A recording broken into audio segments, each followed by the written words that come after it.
გამარჯობათ მეგობრებო, აი ესე საინტერესო თემა გვაქვს. მოვედი ტვირთის ასახებ და შუქი არ არის. ახლა ერთი ჩემი კირგიზელი მეგობარი გზაში გავიცანე. ნეტუ სვეტა ნეტუ. აგიხსნით ახლა ყველაფერს სიტუაციას რა ხდება. Sorry. И возьму твой телефон номер и потом позову тебя. Хорошо. Поставишь тоже машину? Поставлю это. Да. Აი მეგობრებო რა ხდება.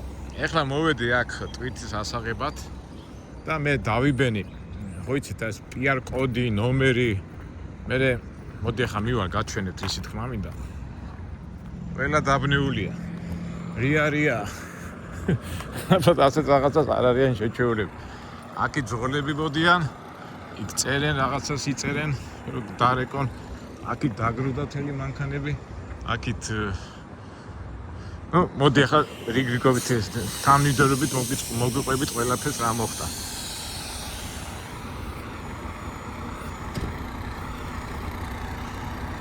ახლა ეს ძღოლი გადმოვიდა.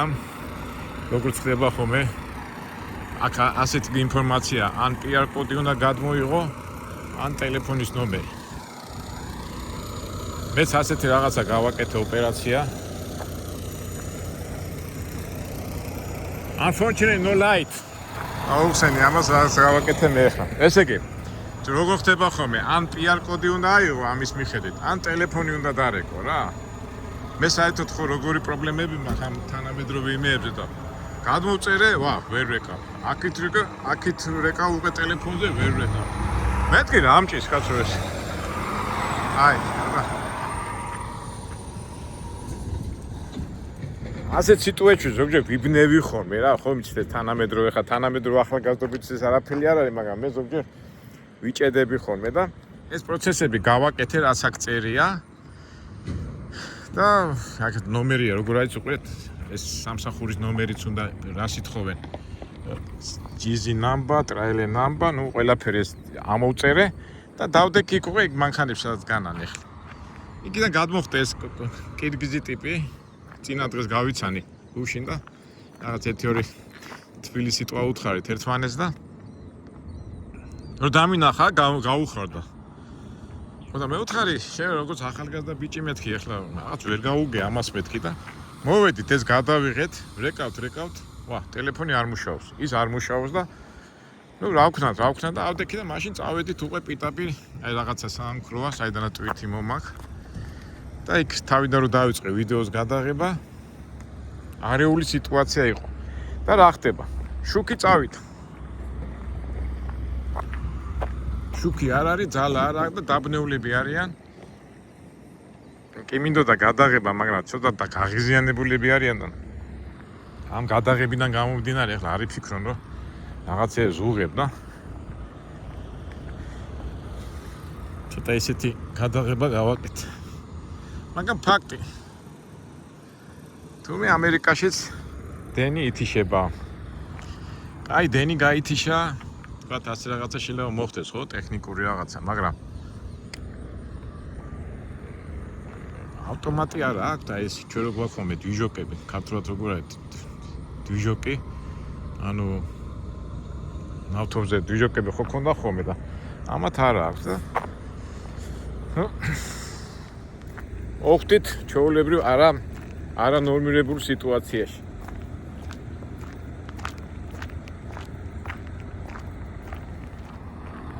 აბა როგორ გადაჭრიან ეს ჩვენი ამერიკელები ამ საკითხს, მაგრამ რაღაც ეჭვი მეპარით. მალე გადაჭრა. ნახოთ ახლა არ ვიცი, ეს ჩემი აზრია სუბიექტური. წესი და რიგით კი უნდა გადაჭრან ხა ამ ხელა საწარმო მუშაობს და რაღაცა ტვირთები წასაღებია და ასე შემდეგ. ჩვენ კიდევ დავჯდეთ ჩვენ ჯორჯთან. ისე კი დავსვარე, ხო იცი ხო რა გავწმინდა ეს მანქანა. ეს რაღაც არ მიმართებს, ძალიან ისეთ ადგილებში მოვდივარ, რომ სუნტვერი და რაღაც უბედურებებია რა.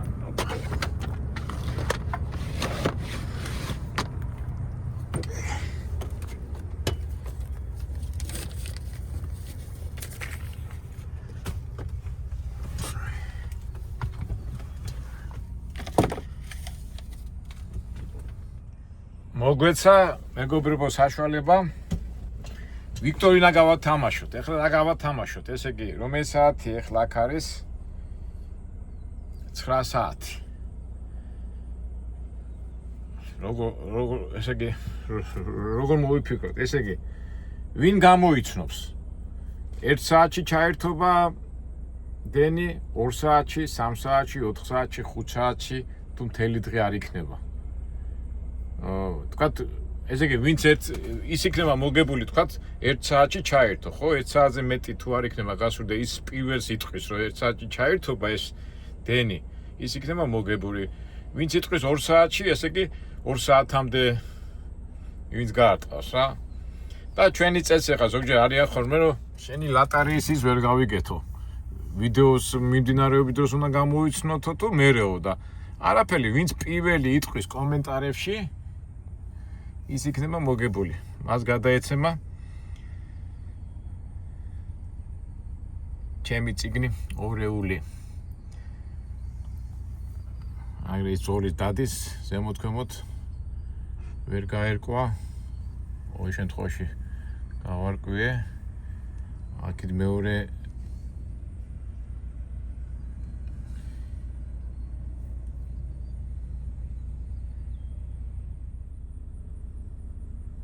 კაცი დაბოდიალოს.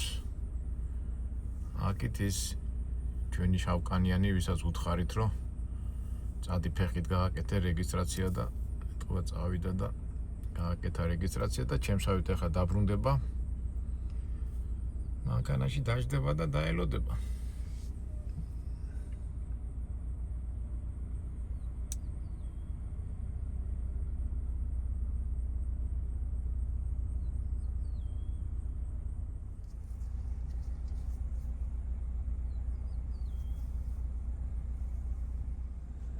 ჩვენ დავილოდებით და დავილოდებით გამარჯვებულს, ვინც გამოიცნობს რამდენ ხანში ჩაერთობა ელექტროდენი. ან უпроსტოდ რამდენ ხანში დაიწყებენ მუშაობას. ესე ჩვენი ამერიკა რა. ამანაც გაარკვია სიტუაცია.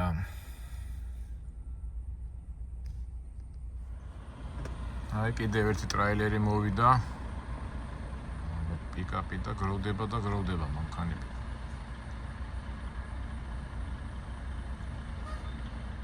ჩვენ კი ვდგავართ, ვაკვირდებით და უყურებთ სიტუაციას.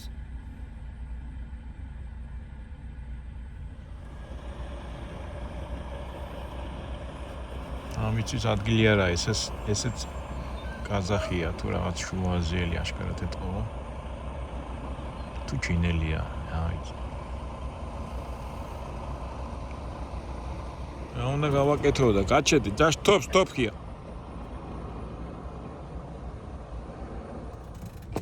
დაბნეულები დადიან. ოჩე რიარია საწარმოში. ჩვენი ფოლოვერები და მაყურებლები ხშირად მეუბნებიან ხოლმე, რომ გადავიღო დიალოგები და ურთიერთობები. ნამდვილად საინტერესოა, როცა ადამიანებს დიალოგებს და იმებს რო უღებთ, აი ეს რეალურ ცხოვრებაში რო იღებ. მაგრამ იქიდან გამომდინარე უკვე მე რამდენჯერ ვამბობ, რომ იღებ, ზოგი ღიზიანდება, ზოგი ტვინი ეცლება და ეხლაც ისეთი საინტერესო სიტუაციაა ის ამ არაორდინარულ სიტუაციაში უბრალო ამერიკელები, რომლებიც შეჩვეულები არიან ასე ვთქვათ, კომფორტულ ცხოვრებას და შუქის წასვლა, წყლის გათიშვა, ასე რაღაცები ძალიან იშვიათ ხდება მათ ცხოვრებაში, როგორ მოქმედებენ. რა თქმა უნდა, საუბრები და ისიც არის, კომუნიკაცია მაქვს, მაგრამ აი ვიდეოზე გადაღებას ვერიდები.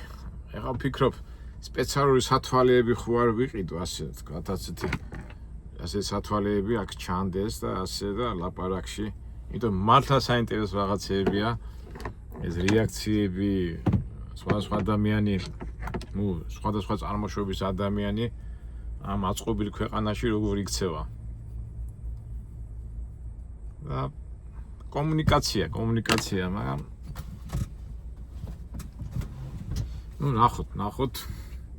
შეიძლება ეს გადმოცე, წიგნში გადმოცე, ან წერილობით გადმოცე, მაგრამ დანახული მაინც სხვა არის. მაგრამ თავარია ჩვენ მოვინდომო და რაღაც საინტერესო რაღაცას გადავეყრებით. საინტერესოა რა ცხოვრება. იქითა, აქითა სიტუაცია, იქითა სიტუაცია, იქით, აქით. ჯერ როგორ ამბობთ, ცუდია თუ კარგია, გავიხაროთ კარგით.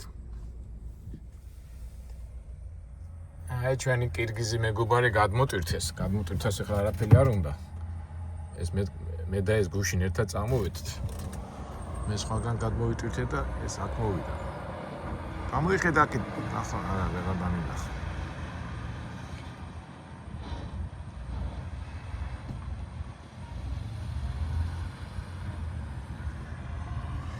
და ეს მანქანები უკვე სავარაუდოდ ვინც უნდა აიღოს ტვირთი ამ პიკაპებზე ისინი ვართ.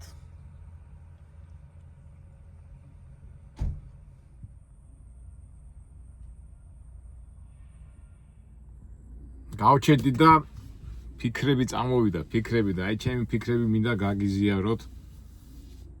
ეხლა მგონი წინა ვიდეოში თქვიე რა, რომ აი ჩემთვის ეხლა აი ადრე როგორ იყო ხო, აი თქვა მე ხა საბჭოთა პერიოდში რომ გავიზარდი და უცხოის რომ დავინახავდი და ხო იცით ხა საბჭოთა კავშირშია, კაპიტალისტი ქვეყანაში ასე ცხოვრობენ, ისე ცხოვრობენ, იგი იდეალურია და სულ გვეგონა რომ საზღვარგარეთ ცხოვრობენ ძალიან იდეალურად, ხო?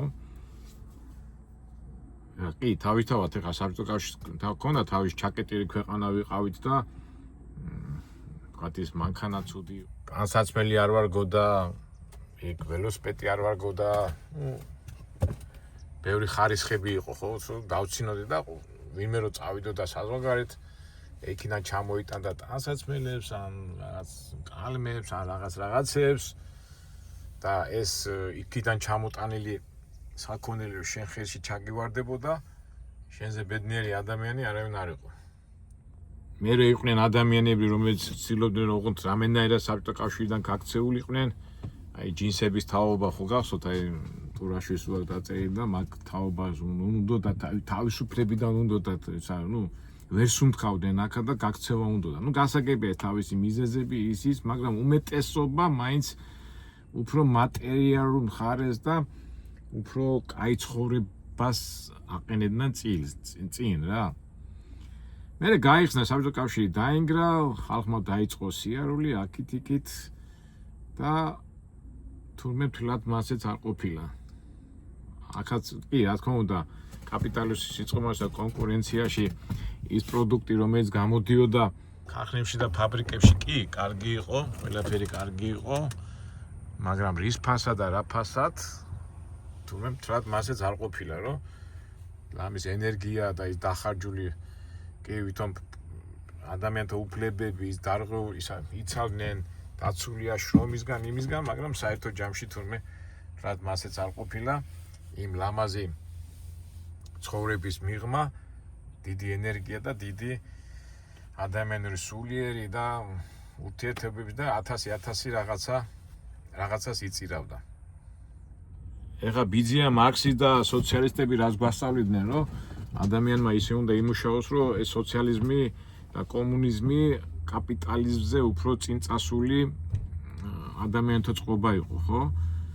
იმიტომ რომ კაპიტალის გულისთვის და ფულის გულისთვის როგორ გვასწავლიდნენ და როგორ იყო, რომ წარმოებელი ყველანაირად ცდილობს, რომ ენერგია ამოიღოს მუშისგან, თანამშრომლისგან და მოგებაზე იფიქროს მარტო და სხვა არაფერი არ აინტერესებს. და ამიტომ სოციალისტური და ეს კომუნისტური იდეები ადამიანთა ასე ვთქვათ თანაბრობას და იმას აწვებოდნენ, ხო? ეხლა რო წიგში რო წაიკითხო, ძალიან მაგარია, ხო?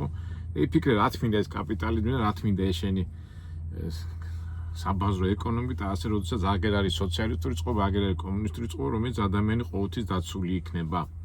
ამაზე ჩვენ ბევრი შეგვიძლია ვისაუბროთ, ამაზე მარტო მე კი არა, მთელი ადამიანები საუბრობენ.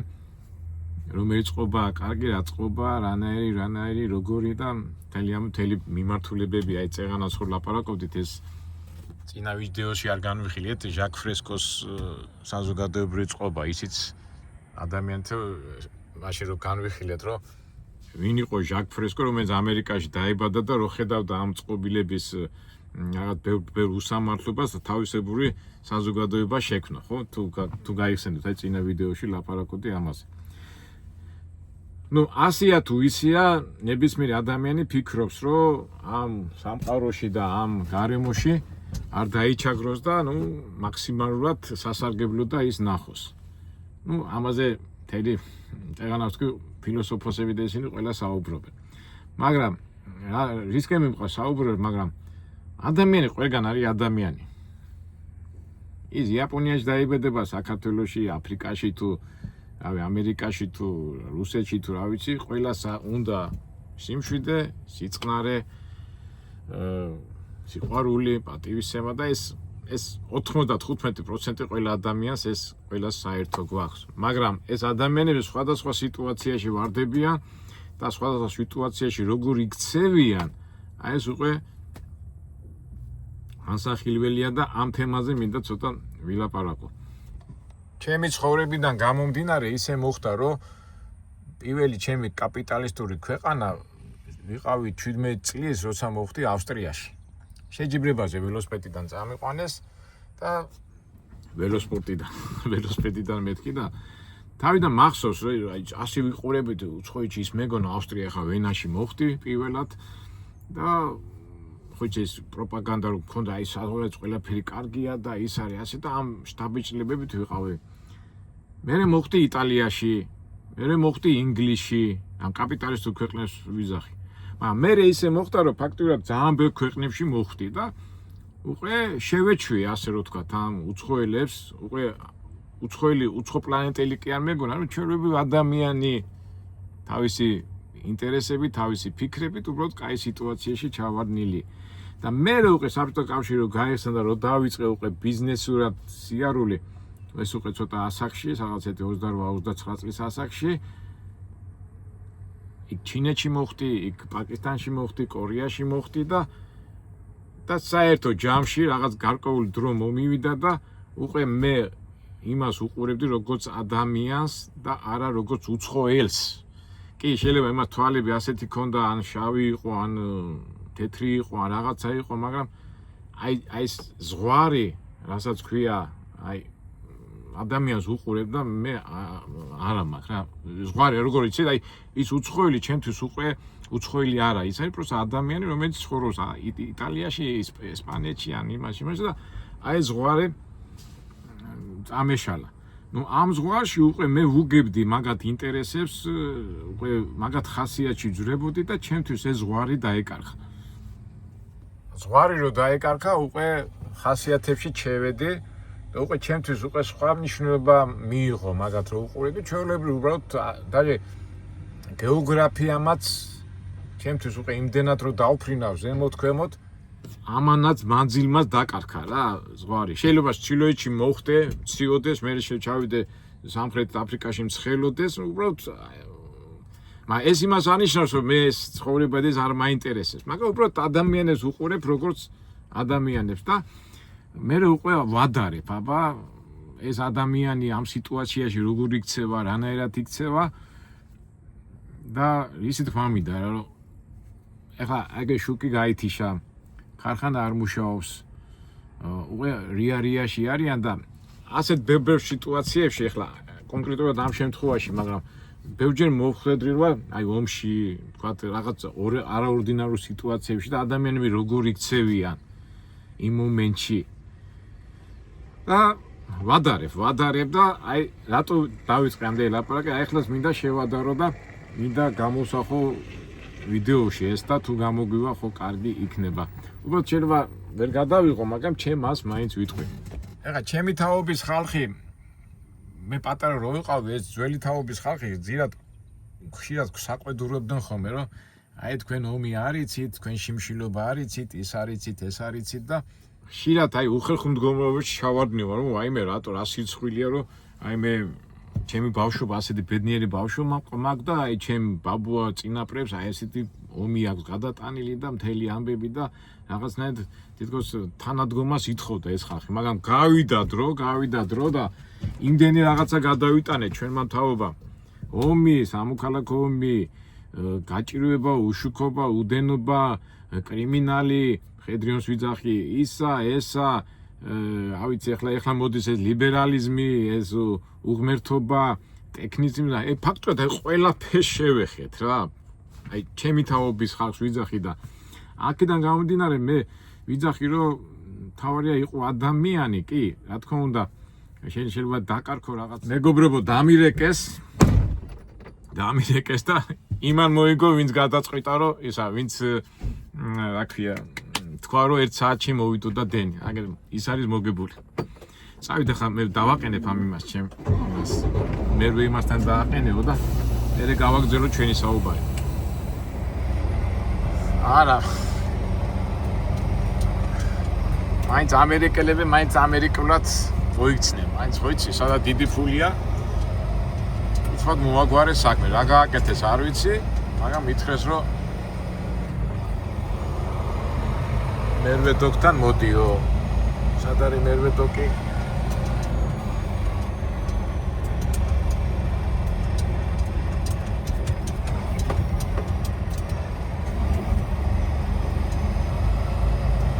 აგერ არის მერვე დოკი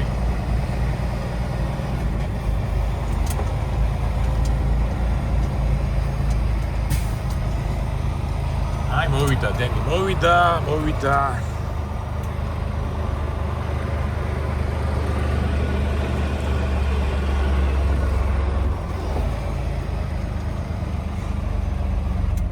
მერვე დოკი ეგ დავაყენებთ ახლა და გავაგზავნოთ მე საუბარი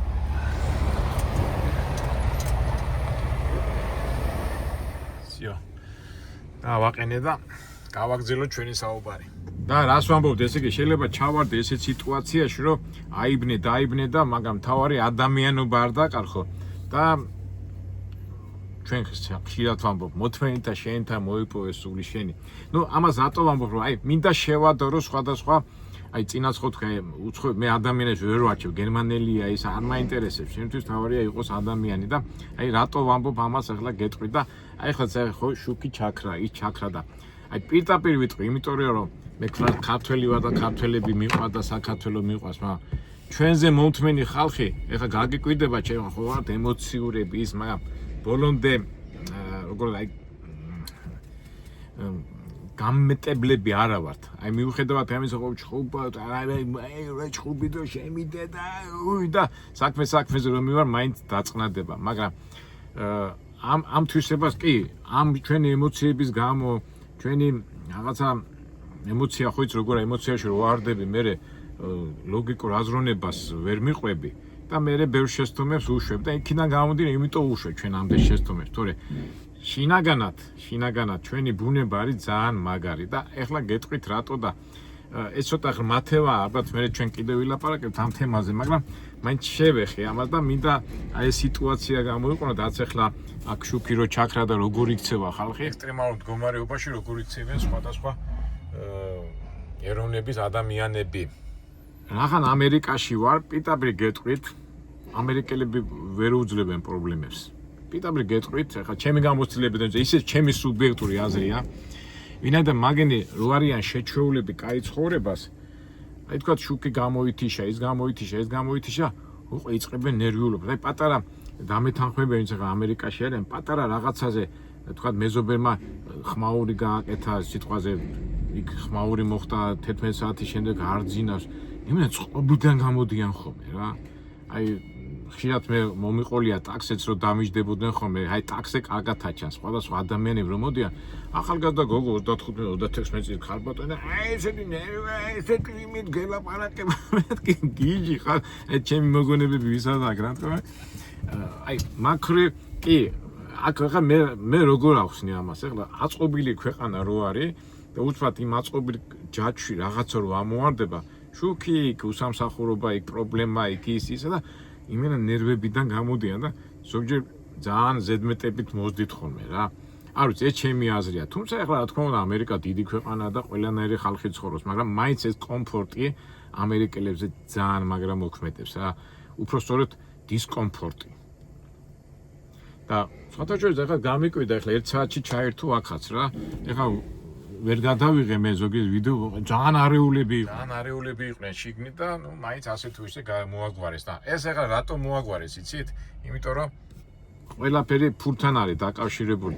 ეხლა ბროკერმა დაამერიკა ვეთხარი შუქი არა აქვს და გამიგეო რამდენ ხანში იქნება შუქიო თუ მაგათმა არ გააკეთესო მალეო ხო მაშინ მე სხვა იმაზე გაგიშვებ ესე იგი ეხლა ის მანქანები რო დგანან იქა თავისთავად თუ დიდი ხანი გააჩერეს და ადატვითეს უკვე დაბრალდება ამათ ამ ქარხანას თუ ამ ფაბრიკას იმიტომ რომ მე არ მაინტერესებს შენი ბრალია, შენ ახან დენი არ ქონდა, ჩემი მანქანა არ დატვირთე, მე ის დავკარგე, მე ის დავკარგე, იქ იმაში გადაგახტევინებ, ამაში გადაგახტევინებ და ყველა დაბყოლებაზე ფულს გახტევინებ, ყველა იმაზე ჯარიმას გახტევინებ და ეს ზოგადად მასია და ამიტომ ამერიკას რაღაცა საქმე რო უფუჭდება, ის უკვე იმიტომ ნერვიულობს, რომ ვაიმე ეს საქმე თუ გამიფუჭდა, იმას რაღაცა ფინანსური ხარჯი მოყვება, იმას ზარალი მოყვება და აი ჩვენ დაფიქრდით, აი ჩვენც ახლა ჩავიხედოთ ჩვენ გულში რაღაცა ზარალში რომ მიდიხარ, რაღაცა მინუსებში რომ მიდიხარ, როგორ ნერვიულობ, ხო?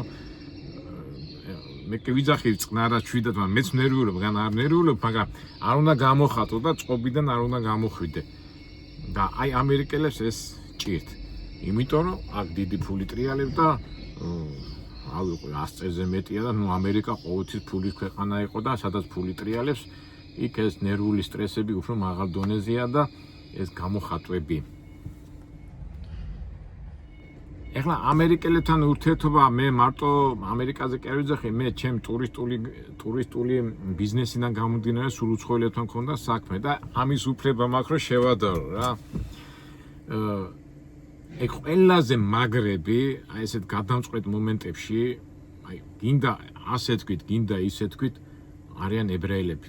აი მაგრად ვერ აჯობებ ვერაფერში.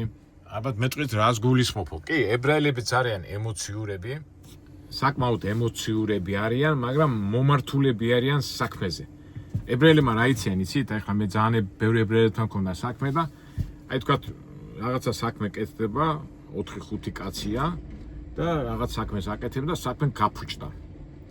უცბად ერთობიან რომ ეს საქმე მოაგვარონ. არ იწყებენ იმ საქმის გარჩევას, მოაგვარონ და მე რო დაწყნადება ეს ყველაფერს რომ მოაგვარებენ ამ საქმეს, მე უკვე წყნარად მოდიან და მე იწყებენ გარჩევას რატო და როგორ მოხდა. ეხა ქართველები როგორ ავართ? ყველა ქართველს ვენაცვალე, მაგრამ მე რომ მიყვას იმიტომ ვამბობ ამას. ჩვენ და როგორ არის რაღაცა ქართველები ვართ, რაღაცა საქმე გაფუჭდა და საქმეზე კი არ ვფიქრობთ, არამედ აი შენი ბრალია, შენ ისე გვიან მოხვედი, შენ იმან ის გითხრა, აქ საქმეს არჩევ. ბიჭო, საქმეს მიხედე, ამას რას არჩევ? აი ჩვენი ის არის რა. და რატო ვიძახი რომ აი ებრაელები მაგრი ძალიან მაგრები არიან, აი რამდენჯერმე მანქანა გამფუჭებია, თქვა რაღაცა დამიგვიანებია, რაღაცა კომერციულად ისე გადამიჭა, არც შეურაცხყოფს მაგრამ საქმეს გააკეთებს და ამერიკას რო საქმე გაუფუჭო, აი მენა შეგჭავს რა, გადაგარეს. აი ესეთი რაღაცებია. თუმცა ეხლა მე ყველგან ადამიანები უბრალოდ მე რას ვიძახი, რა გარემოშია გაზრდილის, აი ეს ამჟღავნებს თავის ხასიათს. ეროვნება და ადამიანი. აი ზანგები ხა ზოგი მეტყვის არ შეურაცხყოფს, მაგრამ შავკანიანები, ნუ აფრიკელებიც აი როგორ არის რაღაცა რო გაფუჭდება, იყვირიან, ჩხავიან, ბღავენ, თავიდან შეიძლება შეგეშინდეს. აი მე მახსოვს ერთხელ ტაქსზე დავიწყე იმაში მუშაობა, რა ქვია, კარ სერვისში ახალი დაწყებული მქონდა და ერთი ქალი ჩამიჯდა რა, ლამაზი ზანგი ქალი და მისამართი შემეშალა რა. აი ვინც ბრაიტონზე ცხოვრობს, მე-17 ეგზიტზე უნდა გასვლა და მე გავედი მე-15 ეგზიტზე. მაიმე ქარმა დაიწყო ღრიალი, ყვირილი, ჭყავილი ქალი. მეთქი მეგობარო გაჩედი და ვინაა შენი მეგობარი? მაიმე გული გამისკდა რა. მე დაურეკა ვიღაცა კაცს, ვიღაცა და აი ეს ვიღაცა ჩემზე იძახის რა, ვიღაცა სულელიო გზები არის იცო და სადა მომიყვანაო და აი და თან მემუქრება, აი ხა ის შენი ქმარიო, ისე შენი ჩემი ბოიფრენდი, აი შენ გიჩვენებს ეს მე შეშინებული ვიყო ხა ამერიკაში ხა ჩაბუზო ვიღაცა ზანგი რაღაცა და რომ მივედით ის იმაში იყო, სად ვიყავით ის ნიუ-იორკში, თან ის ხო კრიმინალურისა და ტიპი გამოვიდა ასეთის და არა მეთქი ახლა გამანადგურებს და მიყურებს და მეთქი ახლა დამარტყავს რაღაცა და რატო ქენი ესე მეთქი არ ვიცოდი მეთქი და ხო კარგიო შემდეგში მას რაღაცა არ გააკეთო და ეს ხალი ასე გაბრაზებული მიყურებდა რა და გამიშვეს ნუ და მე ამის შემდეგ უკვე მე გამოვიტანე დასკვნო რომ ესენიც აი ძალიან ემოციურებიან და ვერ აკონტროლებენ და აქ უკვე განათლებაზეა დამოკიდებული. თუმცა მე იმას არ ვამბობ, რომ ყველა შავკანიანი და ყველა ზანგი ასეთი ემოციური და ასეთი არაადეკვატურია. აი რუსებიც, ეხლა ბევრი უკვე ისეთი ზიზღი და ისეთი რუსი ეხლა რომ დავიწყებ ამაზე ლაპარაკს, ალბათ მეტყვიან მე რუსოფილი ვარ. მაგრამ ინდა აგენ ჩვენი მეზობლებია და ჩვენ გვაქვს მაგათთან ურთიერთობა და ინდა აგენა მაინც მოგვიწევს ურთიერთობა. აი რუსები როგორები არიან? რუსები თავისებურად რუსებიც ცოტა ამბიციური ხალხია, აი ჯერჟავა ეს გზნობა აქვთ, მაგრამ რუსი მთავარია არ გააბრაზო, აი როგორ დათვი. თქვილად კი აიძახიან ჩვენ დათვები ვართო, დათვი ონიერი რაღაცა ბოლომდე ვერ ისა. არ უნდა გააბრაზო, თორემ მიდგომით ყოველთვის მიუდგები. და მით უმეტეს პრობლემების დროს, ეხლა ჩვენსავით აქვს გავლილი ეს ეტაპები, ხო, კომუნიზმის, სამოქალაქო ომის, ყველაფრისთვის მზად არიან. აი მე მაგალითად რუსებთან რომ პრობლემები შემქმნია, იქ წივილ-კივილი და ღრიალი და იქ არავის არ დაუწყო. კი, რაღაცა შეიძლება გაღიზიანებულია, მაგრამ შენ არ უნდა შეეჯახო, აი შენ არ უნდა დაუწყო, აი მაშინ რომ რაღაცა გითხრას, ზედმეტ მას ცოტა ჯობია მოითმნე წყნარად და მე იწყნარდება და მოყვება რა. აი ვიცი, მე რუსებს ასე უყურებ და ამიტომ რუსებთან არანაირი პრობლემა არ არის. თუმცა ეხლა დამიწყებენ აი პოლიტიკური იმის გამო, ამის გამო, იმიტომ არ იცნობენ. ეხლა ახალგაზრდები გამოდიან, არც რუსული იცის, არც რუსეთში ყოფილა, არც აი მაგას მე ვილაპარაკე. რუსები ასეა, რუსებთან ადვილია მოლაპარაკება იმ შემთხვევაში თუ არ გააბრაზებ. ეხლა ზოგი მეტყვის როგორ ეხლა თუ ჩაგრავს და ბიჭო, იქამდე თუ ჩაგრავს, ყოველთვის შეგიძლია მიხვიდე. მე ხა იმას არ ვიძახი რომ ის კარგი ეს ცუდია, ამერიკელი ყველას ერთი თვისებები აქვს, მაგრამ რუსებს ეს ახასიათებთ, ამიტომ რუსებს უნდა შეხედო როგორ დათვს. დათვი არ უნდა გააღიზიანო. ეხლა მეტყვი არ გააღამდე და უტირე და ბიჭო, იმას კერგენ მე კი არ მეშინია რუსის და მე გეონები რაც არის. ამიტომ რუსები მაქრე ცოტა უფრო ისინი არიან. აი თუნდაც ავიღოთ ეხლა უკრაინელები. ეხლა ჩვენ ხო ვიძახით უკრაინელებს ხარს უჭერთ და ჩვენი ძმები არიან და არიან ადამიანები უკრაინელებს ცუდი რო თქვა, ალბათ თავს გაგიტეხავს. მაგრამ მოდი რეალობა თქვა. ეხლა მაგალითად უკრაინელთან შენ პრობლემაში რო ჩავარდები, მომენტებში აი ჭედავს. ეუნები უხსნი, არა, აი რუსი ხო ცოტა უხეში და ის არის და ეს აი ჭედავს, რა რაღაც აი ვერ ხვდება რა უნდა გაკეთოს. თუმცა მაგეთი ცუდები არ არიან. ეს ჩემ პირად იმეს ვამბობ, მეგობრებო, მე არ ვამბობ, რომ მე ჩემ პირად გამოსილება და ჩემ იმას ვიძახი რა. აი ცუდ სიტუაციაში, პრობლემატურ სიტუაციაში რომელი ერი როგორ იქცევა. ეხლა არაბების თემა საქართველოში ძალიან გავრცელებულია, ხო, ეს არაბების მოსვლა, მისვლა, ეს უკვე სხვა თემაა, მაგრამ აი არაბებთან რო შედიხარ ცუდ სიტუაციაში, ისიც გიგებს. მაგრამ სათავისოდ აი ცოტა ეშმაკური ის აქვთ, აი როგორ გითხრათ. შეიძლება უცბად არ მოგაჯახოს, მაგრამ მოგიშორებს. ესე იგი შენ რახან ჩააყენე ასეთ სიტუაციაში, ამ პრობლემატურ სიტუაციაში, იმ მომენტში შეიძლება არაფერი არ გითხრას, მაგრამ ხვალ ზეგ დაგივიწყე, შენ და არ ჭირდები. ეხლა რატო დამჭა მე ასეთი შტაბეჭდილება, უფრო მე იმას კერვძარ, ცუდი და კარგია მეთქი, უბრალოდ რა ხდება, იცით, აქ უფრო სულთა რელიგიური თემა. შენ რახან ქრისტიანი ხარ და ის მუსულმანია, რატომაც მაინც ეჭვის თვალით გიყურებს რა, იმიტომ რომ რახან შენ აი მე აი მაგათად მე გაუფუჭე საქმე, სიტუაციაში გაუფუჭე ქრისტიანმა, მაგრამ გაუფუჭე მუსულმანმაც. მუსულმანს ვერზე გაწევ და შენ გაგიჩმახებს რა. აი ამის თქმა მინდა რა. იმას რახან თავისიანია, იმას არ გაწირავს, შენ გაგწირავს რა.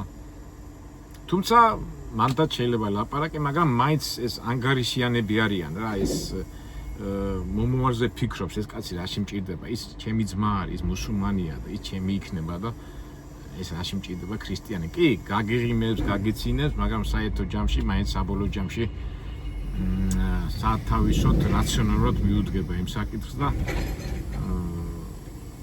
აი ესეთი იმით იგრძნობა. თუმცა არ ვიცი ახლა ეს ცუდია თუ კარგია, მაგრამ ასია. ახლა ნებისმიერ არაბს რო დაველაპარაკო, მაგას ვეტყვი და ალბათ დამეთანხმება კიდევაც. ახლა რაციონალურად უყურებენ, რაციონალურად კი არა, უფრო აი თავისი აი მუსულმანი არის თავისიანი და შენ ვიღაცა ქრისტიანი რატო უნდა გენდოს? აი ეს ბოლომდე უნდობლობა იგრძნობა რა. და იმ გარკვეულ სიტუაციაშიც ეგ მომენტია. თუმცა აი მუსულმანებზე ვთქვი ახლა და აი ჩეჩნების ჩეჩენი აი გეტყვის და სვანებივით არიან. აი ახლა თუ იტყვის, იმას ბოლომდე გაიტანს. აი ტყვანი კი მუსულმანი ის, მაგრამ აი ტყვილი არ უყვარ. ჯობია პირდაპირ ელაპარაკო, პირდაპირ გეტყვის, აი თქვა ცუდ სიტუაციაში ჩავადი რაღაცა და გეტყვის, მაგრამ იქაც აი ღალატის და აი მის მომენტი არ უყვართ რა ჩეჩნებს. მაგრამ ჩეჩნებთან ძალიან ადვილია ურთიერთობა, უბრალოდ ის პირდაპირ გეუბნება რაც უნდა და რაც არ უნდა. აი ჩემას გეუბნებით რა. აი ჩინელები ძალიან სპეციფიკური ხალხია, პრობლემას არ შეგიქმნიან, გიღიმის, მაგრამ გაგანადგურებს. აი თვითონაც როგორ არის, ცეცე როგორ არის ეს არის აი სამსახურებში რომ მიდიხარ, მან უფროსი არის, როგორც მეფე, აი ძალიან მკვეთრი ისაა. იმ მომენტში გადაჭრის, გადმოჭრის, მაგრამ ჩაგიშვებ და გეტყვის ეს კაცი არ ვაღა, ამან ამ სიტუაციამდე მიმიყვანა და მოსაშორებელია და მოგიშორებენ. წყნარად, შვიდად, ყოველგვარი ემოციების და მე უფრო ვიტყვი რომ რაღაც უფრო რობოტიზირებული ხალხია რა ეს უკვე მაგათი კულტურა იმდო ბევრი არიან და თქვათ ხელმძღვანელი ხალხისა თუ ისახა სხვანაირად არ უნდა მართო აი ამ მეთოდით მართავენ ქვეყანას და ეხლა ცუდიათი კარგი მე არ ვამბობ მაგრამ ძალიან ყურადღებით უნდა იყოს ჩინეთთან რო ხარ ურთიერთობაში რა ვიცი ეს ისეთი თემა ყველგან შემილია ვილაპარაკო მაგრამ საერთო ჯამში ადამიანები ყველა ერთი ვართ რა და ძირითადი ფორმულა მოთმენითა შენთან მოიპოვე სული შენი და უბრალოდ ადამიანები რო აფასებენ რომ აი ევროპა გვიშველის, ამერიკა გვიშველის, იაპონია გვიშველის, აფრიკა გვიშველის, თურქები გვიშველის, არავინ არ გვიშველის. ჩვენ გვიშველის მარტო უფალი და უფლის ცნებები და ყველაზე ერთ-ერთი მთავარი ცნება და მე ცხოვრების ფორმულა მე ხშირად მოთმენითა შენთან მოიპოვე სული შენი კი დენით გაითიშება ისიც მოხდება ესეც მოხდება მაგრამ იმ მომენტში უნდა გადალახო ისა და შენი მოუთმენობით და შენი რაღაც უაზრო სიტყვებით რატომ უნდა აწყინო ადამიანს კი დღეს რაღაცა მოხდა მაგრამ ის ხალხო შეიცვლება ზე ხო შეიცვლება და თუ შეიცვლება იმ მომენტში რატომ უნდა ვაწყინო მე ადამიანს იმის გულით რომ შენ ვერ ითმენ შენ რაღაცა გზნობებს ვერ იკავე რატო შენ ხო გაგონება შენ ხო გაქვს აქვია აზროვნების უნაი და რატო არ სარგებლობ ამას აი კარგით ამ მეგობრებო რა გაგზავნეთ ეს ჩვენი ვიდეო ამით თქმა მინდოდა წინ გადაეცემა იმას ვინც თქვა რომ 1 საათში პრობლემები მოგვარდა კიდევაც და რა ვიცი აი ესეთი ნატურალურად ბუნებრივად რაც თავში მომივიდა ის გაგიზიარეთ. ყველას გისურვებთ ბედნიერებას, სიხარულს და რა თავარია მოთმენას. მოთმენითა შენთან მოიპოვე სული შენი. რა სიტყვებია. და უფალი რამე ცუც გვეტყვის, არც არ გვეტყვის. კარგით, აბა მომავალ საინტერესო ვიდეოებში შევხვდებით.